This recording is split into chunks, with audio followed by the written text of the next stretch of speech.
हमें वही सीन दिखाया जाता है जहाँ पे हमारी ईव ने हेनरी के डैड पे हथियार उठाया हुआ था। तो सब लोग कहते हैं अनबिलीवेबल। तो सब चिल्ला के कहते हैं आखिर ये करने क्या वाली है। तो मरमेड्स की कमांडर कहती है आखिर यहाँ पर हो क्या रहा है, सब लोग जल्दी जाओ, चीफ को प्रोटेक्ट करो अभी की अभी। लेकिन तभी नोइल अपनी फिंगर से आग निकालता है। वो कहता है अगर तुम लोग को सच में ऐसा लगता है तुम लोग इसे बचा पाओगे और तुम लोग इस चीफ को बचाने के लिए ईव के ड्रेस को भी हाथ लगाओगे तब वो अपने इर्द गिर्द सिर्फ आग ही आग बचा देता है। तो वो कहता है तो तुम लोग को पता होगा कि इसके कॉन्सिक्वेंसेस क्या होंगे, और वो बहुत ज़्यादा गुस्से में आ गया था। तो हेनरी का डैड कहता है मुझे नहीं पता तुम ये क्यों कर रही हो, लेकिन तुम स्पेयर को नीचे तो कर सकती हो ना।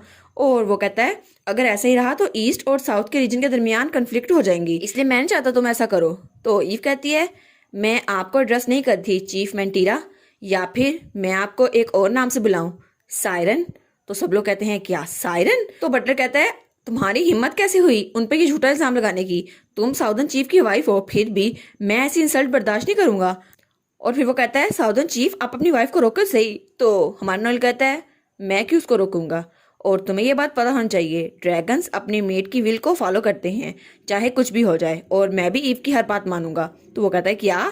और फिर नॉयल कहता है तुम्हें इस बात के लिए शुक्रगुजार होना चाहिए कि मेरी वाइफ ने अभी तक रिस्ट्रेंट का ऑर्डर दिया हुआ है, अदरवाइज ये पूरी की पूरी जगह फ्लेम्स में जलकर राख हो चुकी होती। तो हेनरी का डैड कहता है कितना अनफॉर्चुनेट है ये लड़की जिसे तुम डिफेंड कर रहे हो, ये तो सबसे झूठी लायर है यहाँ की, क्योंकि ये जो मुझे बता रही है और हम सबको बता रही है कि ये तुम्हारी कंपेनियन है, ऐसा कुछ भी नहीं है। और ये तो सिर्फ झूठी नहीं है, ये खुद को तुम्हारा कंपेनियन बताकर बहुत बड़ा झूठ बोल रही है, आखिर ये सच क्यों नहीं बताती। तो सब लोग कहते हैं आखिर इसका मतलब क्या है ईस्टर्न चीफ। तो वो कहता है एग्जैक्टली वही जो मैंने कहा, और तब वो स्पेयर को पीछे करते हुए कहता है ये लड़की ये तो तुम्हारी कंपेनियन हो ही नहीं सकती, क्योंकि तुम्हारी कंपेनियन का नाम ईव तो बिल्कुल भी नहीं है। तो ईव वो वहां चुप खड़ी थी, और वो कहता है वैसे भी मरमिड की आइस पे सबको ट्रस्ट होना चाहिए, ये गिफ्ट साउदर्न चीफ का अपना है, तो तुम लोगों को मुझ पे यकीन होना चाहिए। तब वो ईव को देखता है तो ईव स्माइल कर रही थी। वो कहता है क्या ये स्माइल कर रही है, लेकिन क्यों।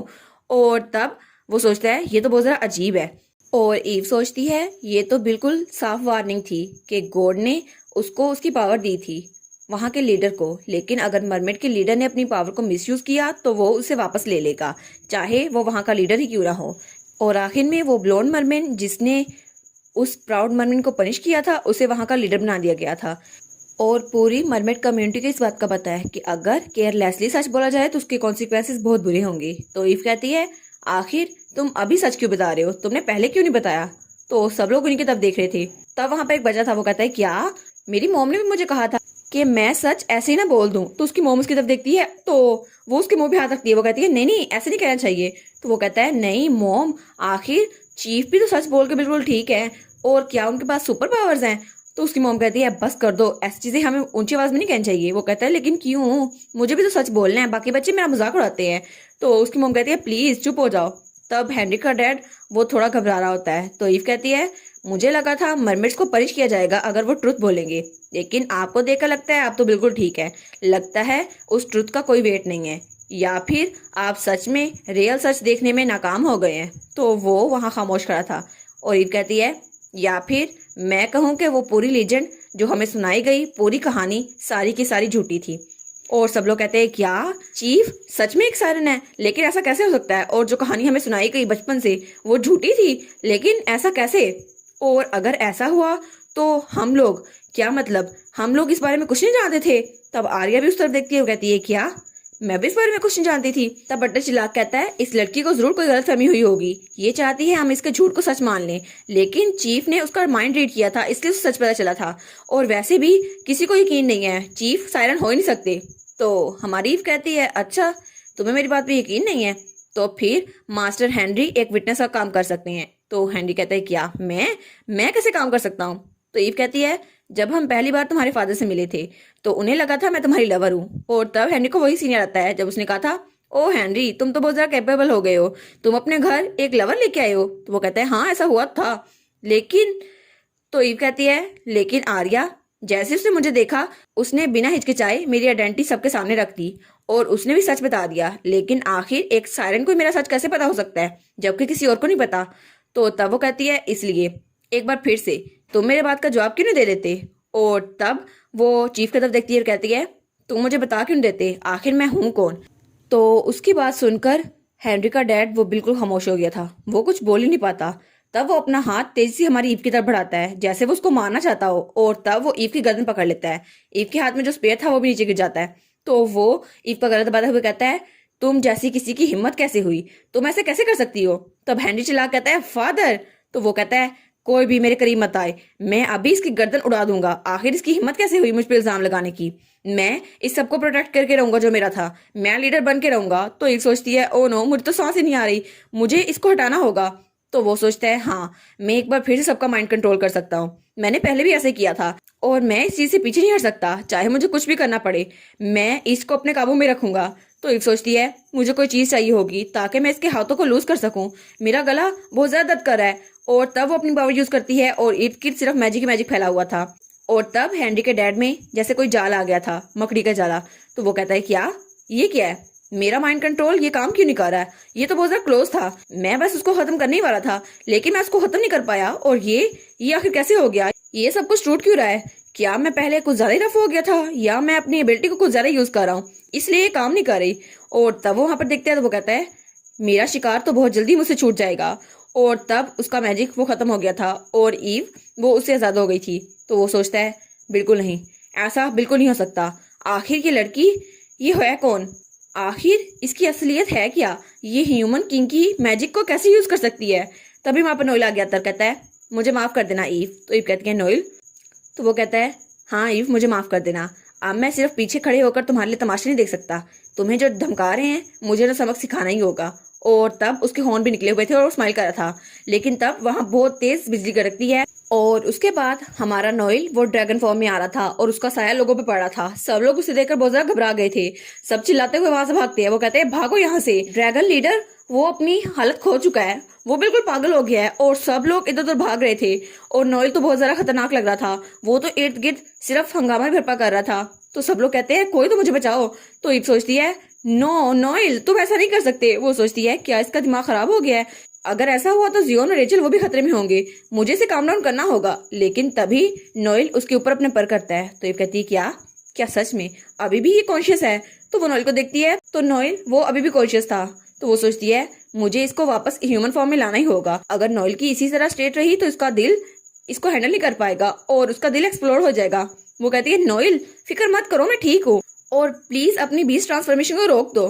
तो वो कहता है, नहीं, ये सब कुछ तुम्हारे पीछे पड़े थे और इन्होंने तुम्हारी लाइफ पे एम किया था, मैं दोबारा से तुम्हें अपनी आंखों के सामने खोना नहीं चाहता। तो ईव कहती है, क्या दोबारा से, लेकिन कैसे। तो नोएल कहता है, क्या, और वो सोचती है, क्या पहले भी ऐसा कुछ हुआ है, लेकिन कब, मुझे तो ये भी नहीं पता। तो वो कहती है, नोएल मेरी तरफ देखो। तो नोएल उसकी तरफ देखता है तो वो कहती है, प्लीज नोएल मेरी तरफ देखो। और फिर वो कहती है, मैं यहीं पर हूँ तुम्हारी साइड पे नोएल, मैं यहीं पर रहूंगी और मुझे पता है तुम बहुत ज्यादा परेशान हो गए थे जब मैं तुम्हारी साइड से चली आई थी, लेकिन मुझे माफ कर दो, मैं तुम्हें कुछ बता नहीं पाई, लेकिन अब मुझे ये सब कुछ नहीं चाहिए, मुझे रियलाइज हो गया कि मेरी जगह असलियत में है कहाँ, मैं तुम्हारे साथ रहना चाहती हूँ नोएल। तो नोएल अपनी ड्रैगन फॉर्म से थोड़ा कॉन्शियस में आता है और तब वो इंसान बन जाता है और वो कहता है, सच में मुझे माफ कर दो ईव। और वो ईव के गले लगता है। तो फिर वो कहता है, एक बार फिर से मैंने अपनी इमोशन को खो दिया, मुझे माफ कर दो, मुझे तुम पे ट्रस्ट करना चाहिए था, तुमने जैसे पहले मुझे कहा था मुझे तुम पे ट्रस्ट करना चाहिए था। और तब नोएल सोचता है, तुम तो मुझे बहुत ज्यादा इम्पल्सिव बनाती हो लेकिन फिर भी तुम तो मुझे कंट्रोल भी करती हो। तो फिर वो सोचता है, चलो कम से कम ये एक बर्डन की तरह तो नहीं लगता। तो ईव कहती है, इट्स ओके नोएल, तुम तो बस मुझे प्रोटेक्ट करने की कोशिश कर रहे थे। और वो सोचता है, उसके बजाय मुझे ये बहुत ज्यादा स्वीट लग रहा है, ऐसे जैसे मैं अब सांस ले पा रहा हूँ। और तब वो सोचता है, अगर मैं तुम्हें कंज्यूम नहीं कर सकता तो शायद मैं तुम्हें अपना सब कुछ दे दूंगा और तुम मेरे साथ हमेशा खुश रहोगी और हम लोग हंसी खुशी रहेंगे। तब वो शांत हो चुका था और सब लोग उसकी तरफ देखते हैं। तो वो लोग कहते हैं, क्या इस लड़की ने तो ड्रैगन को काम डाउन कर दिया, क्या सच में ये उसकी कंपेनियन है या नहीं। लेकिन अभी तो लीडर ने कहा था कि वो उसकी कंपेनियन नहीं है, तो इसका मतलब है वो झूठ था, इसका मतलब ये है कि वो सच नहीं देख पाता। लेकिन आफ्टर ऑल वो लीजेंड वो तो यही बताती थी, अगर किसी ने सच बोल दिया तो उसको पनिश किया जाएगा, लेकिन लीडर उसको तो किसी ने पनिश नहीं किया। तो तब सब लोग लीडर की तरफ देख रहे थे और हेनरी का डैड बहुत ही ज्यादा बुरा लग रहा था और सब लोग उसी को घूरी जा रहे थे। और तब आर्या सोचती है, कुछ ऐसा था जो मुझे लगता था बिल्कुल गलत है, लेकिन पता नहीं मुझे वो चीजें नजर क्यों आती थी। तब वो अपनी रस्सियों को ढीला करती हुए सोचती है, मुझे लगा था मैं जो देख रही हूँ वो सिर्फ इल्यूजन है। तब हेनरी उसकी तरफ देखता है तो वो सोचती है, शायद मुझे इसलिए लगा था क्योंकि मैं कर्स्ड हूँ, मुझे यही बताया गया था। लेकिन ये सब कुछ जो मैं ख्वाबों में देखती थी, लेकिन वो ख्वाब जिसमें मुझे बताया गया था कि एक ब्लॉन्ड सायरन मुझे मारने की कोशिश कर रहा है बार बार, वो मुझे लगता था वो सिर्फ इल्यूजन है, लेकिन वो सच था। तब वो भागती उस तरफ आती है और कहती है क्योंकि वो तुम थे, और वो हेनरी के डैड को मारने के लिए आगे बढ़ती है। वो कहती है तुम्हारी हिम्मत कैसे हुई, तुमने मेरी आंखों के सामने मेरी फैमिली को मार दिया और तुमने सबको ब्रेन वॉश किया, ये सब कुछ तुम्हारी वजह से हुआ है। तो हेनरी जल्दी से आकर आर्या को पकड़ लेता है। वो कहता है आर्या प्लीज काम डाउन। तो आर्या कहती है इसकी हिम्मत कैसे हुई ऐसा करने की, क्यों, इसने आखिर ऐसा किया क्यों। तब हेनरी की आंखों में भी आंसू थे। तो जब वो आर्या को देखता है तो आर्या वो भी रो रही थी। वो कहती है आखिर मेरी फैमिली ने ऐसा क्या किया था जिसकी वजह से उन्हें इतना ज्यादा सफर करना पड़ा, और मेरा बचपन वो तो बहुत ज्यादा बुरा गुजरा। और वो दोनों बहुत ही ज्यादा रो रहे थे। तो आर्या सोचती है सिर्फ इस लीडर की पोजीशन के लिए उसने मेरी पूरी फैमिली को मार डाला, लेकिन उसे ऐसा करने की जरूरत क्यों थी, आखिर मेरी फैमिली को उसके लिए क्यों मरना पड़ा। और उसके बाद सीन चेंज होता है और हमें आर्या सोफे पे लेटी दिखाई जाती है जिसके हाथ में वही ट्राइटेना था। तो हमारी ईव उसको देख रही थी। वो सोचती है अब मुझे पता चल रहा है आर्या ने जो हाल में कहा था उसका मतलब क्या है। उसकी फैमिली वो सिर्फ इसी लालच की वजह से तबाह हो गई, और तब आर्या उस ट्राइटेना को कंज्यूम कर रही थी। तो वो सोचती है क्या सच में ऐसा हो सकता है कि आर्या ही ईस्टर्न लीडन की रीइंकार्नेशन हो, और यही वही लड़की है जो लेजेंड में बताई गई है। लेकिन वो एरोगेंट सायरन वो ब्लोड हेयर था जिसने ईस्टर्न लीडन से उसकी पोजीशन छीन ली, और उसके बाद उसने एक स्टोरी बनाई जिसकी वजह से लोग के ब्रेन वॉश हो गए। और असल में सायरन्स जो के सोल्स को डिवोर कर सकते हैं वो ब्लोंड वाले थे, ना कि रेड वालों वाले। और ये सब कुछ वो मैजिक स्टोन की मदद से किया करता था। तब आर्या उठती है और कहती है बिल्कुल नहीं, ये बात बिल्कुल भी सच नहीं है। सायरन्स वो तो कभी सोल्स को चाहते नहीं थे नेचर वाइज। तो वो कहती है क्या, तुम्हें इस बारे में कैसे पता। तो आर्या कहती है इस ट्राइटेरा ने मुझे ये सब कुछ बताया। तो ईव कहती है क्या क्या ये बता सकता है। तो वो कहती है हाँ, एक लीडर के सिंबल के तौर पर मैंने ईस्ट की पूरी हिस्ट्री को विटनेस कर लिया। मुझे पता नहीं था कि लीडर्स इसको कैसे करते हैं, लेकिन इसमें सारी मेमोरी स्टोर है और मैंने वो सारी की सारी देख ली। और ट्राइटेना के जरिए मैं सबकी इमोशंस और इन्फॉर्मेशन सुन सकती हूँ। सायरन के बारे में जो स्टोरीज थी और उनके बारे में जो कहानियाँ, इसके अलावा भी वो सच नहीं देख पाते, लेकिन उनके पास पावर होती है कि वो इमोशन को कंट्रोल कर सकें, इसलिए वो दूसरों के सोल का कलर देख सकती हैं। शायद इसी वजह से वो लोग ये सब कुछ काबू कर पाए। हाँ, मुझे लगता है सिर्फ उसी इंसान की तरह। और वो हेनरी को बचपन में इमेजिन करती है। तो ईव कहती है आर्या। तो आर्या कहती है ओ मुझे माफ कर देना, मैं कुछ सोच रही थी। लेकिन सबसे पहले उन्होंने एक दूसरे की हेल्प की, और उसके बाद मेरी फैमिली जो कि ट्रुथ को देख सकती थी, लोगों ने उनको सायरन कहलाकर उनको दूर कर दिया, और फिर उनको लगा वो लोगों को चार्म कर रहे हैं। लेकिन बाद में जब एक सायरन ने लीडर की पोजीशन के लिए एम किया तो उन्होंने सबसे पहले मेरी फैमिली को फ्रेम किया और उन्हें वहां से बाहर निकाल दिया। लेकिन वहां लीडरशिप को सिक्योर करने के लिए उन्होंने मरमर्स में क्लेम किया कि हम लोग सायरन हैं जो सोल्स को डिवोर करते हैं, और इसी वजह से सारे सायरन्स हमारे खिलाफ हो गए और सब लोगों को ब्रेन वॉशिंग करनी पड़ी, और सब लोगों पे उनकी ब्रेन वॉशिंग काम कर गई। और तब उसका सर बहुत ज्यादा दर्द करने लगता है। वो कहती है ओ नो। तो ईव कहती है प्लीज अपने आप को इतना पुश मत करो, तुमने पहले ही बहुत कुछ झेल लिया है, तुम्हारी बॉडी बहुत ज्यादा थकी हुई है, तो तुम्हें रेस्ट करना चाहिए। तो वो हंसते हुए कहती है नहीं, तुम अभी भी मेरे बारे में फिक्रमंद हो, हालांकि मैंने तुम्हारे से इतना बुरा किया था। तो तब वो कहती है वेल, अगर तुम चाहो तो मैं तुम्हारा हाथ देख सकती हूँ। तो अपना हाथ आगे बढ़ाती है। तो ईव कहती है क्या मेरा हाथ। तो वो कहती है हाँ, तुम यहाँ पर ये कंफर्म करने आई थी ना कि तुम वही वुल्फ हो ना जो कि लेजेंड में था जिसने ड्रैगन का दिल चुराया था, है ना। तो ईव कहती है हाँ, मैं ये कंफर्म तो करना चाहती थी लेकिन। तो आर्या कहती है अच्छा ठीक है, तो मैं तुम्हारे लिए ये कंफर्म कर दूंगी। तो ईव कहती है लेकिन क्या सच में तुम ये कर सकती हो। तो आर्या कहती है हाँ, अब मेरे पास जो एबिलिटी आ गई है उसकी वजह से मैं तुम्हारी पास्ट लाइफ को रीड कर सकती हूँ। तो ईव कहती है एक्चुअली मैं जानना चाहती थी कि मेरी वजह से नोएल पे कोई नेगेटिव इफेक्ट तो नहीं पड़ा, लेकिन अगर मेरी पास्ट लाइफ की बात है तो थोड़ा अजीब लगेगा, ये बताना बहुत जरा मुश्किल है, लेकिन मैं किसी दूसरे वर्ल्ड से हूँ। तो आर्या कहती है तुम दूसरे वर्ल्ड की बात कर रही हो, है ना। तो ईव कहती है क्या तुम्हें इस बारे में पता है, क्या तुम्हें इसका कॉन्सेप्ट पहले से पता था। वो कहती है नहीं नहीं, मुझे इसको पता हो या ना हो लेकिन यही सच है। और तुमने अपने दिमाग में जो नॉवेल्स बनाए हुए थे, फीमेल लीड और मेल सबमिसिव थॉट्स जो आई थी तुम्हारे दिमाग में, वो सब कुछ मैंने सोच ली थी और मैंने वो सब कुछ देखा था। तो ये बात जाके हमारी ईव के दिल पे लगती है। वो कहती है हाँ हाँ, मुझे नॉवेल्स पढ़ने का बहुत ज्यादा शौक है। तो आर्या कहती है ठीक है, लेकिन तुम्हें ये बात पहले पता होना चाहिए कि तुम्हारी सोल वो ओरिजिनली इस वर्ल्ड से बिलोंग करती है। तो ईव कहती है क्या। तो वो कहती है हाँ, तुम इस दुनिया से पहले चली गई थी और उसके बाद तुम किसी और दुनिया में गई और फिर दोबारा से तुम्हारी सोल इस दुनिया में वापस आई। तो ईव कहती है लेकिन ये पॉसिबल कैसे हो सकता है, क्या ऐसा कुछ हो भी सकता है। तो वो कहती है मैं श्योर नहीं हूँ, लेकिन अभी तक मैं सिर्फ यही रीड कर पाई हूँ, और बाकी डिटेल्स को अनकवर करने के लिए मुझे तुम्हारी कॉर्पोरेशन चाहिए होगी ईव।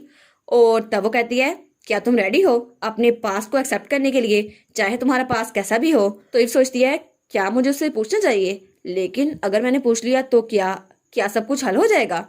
तो तब वो अपना हाथ आगे बढ़ाती है और आर्या के हाथ पे हाथ रखती है। वो कहती है हाँ, मुझे अपने पास के बारे में सब कुछ जानना है, तो प्लीज आर्या मुझे मेरे पास के बारे में सब कुछ बताओ। और नोएल, मेरा उससे क्या ताल्लुक है और क्या मैं सच में उसकी कंपेनियन हूँ भी या नहीं, क्या तुम मुझे ये बता सकती हो?